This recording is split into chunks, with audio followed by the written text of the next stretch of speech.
नमस्कार। राजस्थान सरकार के बारे में जो इस तरीके की बातें की जा रही थी,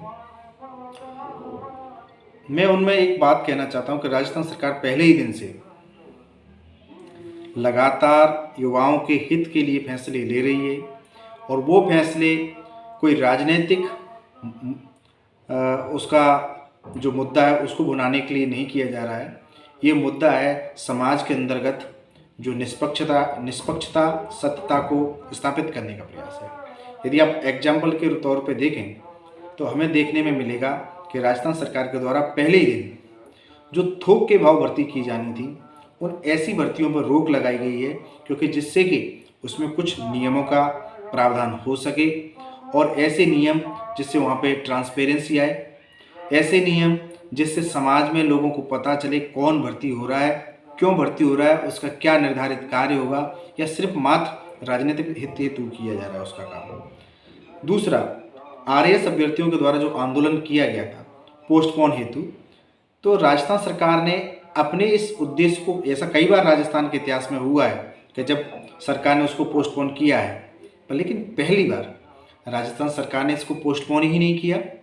इसके साथ साथ कैबिनेट की पहली मीटिंग में सरकार ने घोषणा की है कि वो एक यूपीएससी की तर्ज पर आरपीएससी कैलेंडर निकाले, इस तरीके का प्रावधान किया जाएगा जिससे हर बार ये जो मुद्दा उठता है कि पोस्टपोन किया जाए, वो नहीं होगा।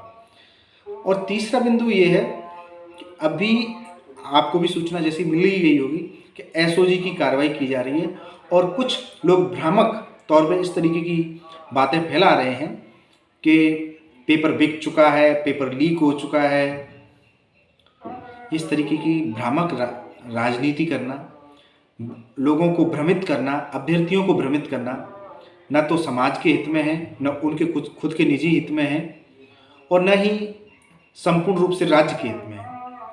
सरकार के द्वारा ये जो कार्रवाई की जा रही है, सरकार ने पहले ही दिन घोषणा की थी कि हम प्रतियोगी परीक्षाओं में लीक के मामले, प्रतियोगी परीक्षाओं में भ्रष्टाचार के मामले कुछ के लिए जीरो टॉलरेंस की नीति अपनाएंगे।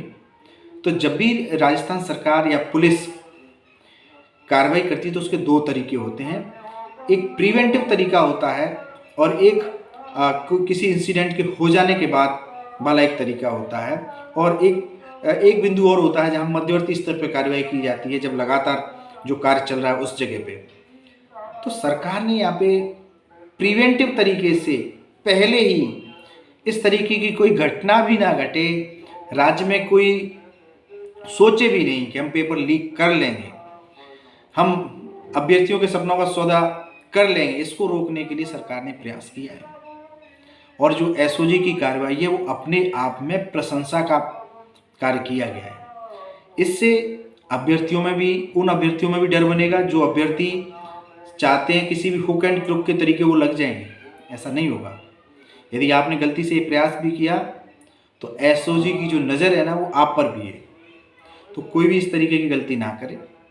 दूसरा, अपराधी जो इस तरीके का अपराध करते थे, जिन्होंने अपना एक नेटवर्क बना रखा था, उस नेटवर्क की जड़ तक को तोड़ने का जो कार्य किया जा रहा है, अभी लगातार 150 जगह पे जो छापेमारी की गई है और भयंकर रूप से लोगों को गिरफ्तारियां की गई हैं, ये बताती है कि जीरो टॉलरेंस की नीति है। किसी भी प्रकार की भ्रष्टाचार, चोरी, लीक के मामले को राजस्थान सरकार बिल्कुल भी नहीं सहेगी। तो इसलिए मैं कहता हूं अभ्यर्थियों से कि आप खुले मन से पढ़ाई करें, बिल्कुल भी कोई भय ना रखें, कोई पेपर लीक नहीं होगा। और यदि जिसने भी पेपर लीक करने की कोशिश की तो मैं समझता हूँ शायद उसका ये अंतिम पेपर लीक होगा और उसको अपने जो सूर्य आज़ादी का जो उनका सूर्य होगा वो हमेशा के लिए, मैं सोचता हूँ कम से कम लंबे समय के लिए छुप जाएगा। उन्हें भी फील होगा कि किस तरीके से पेपर लीक की घटना करने से उनके जीवन में क्या प्रभाव पड़ता है। तो सबसे निवेदन है मेरा कि न तो आप पेपर लीक के लिए किसी की बातों में आए, न ही किसी भ्रामक प्रचार, जो दुष्प्रचार चलता है इसके कई कारण होते हैं।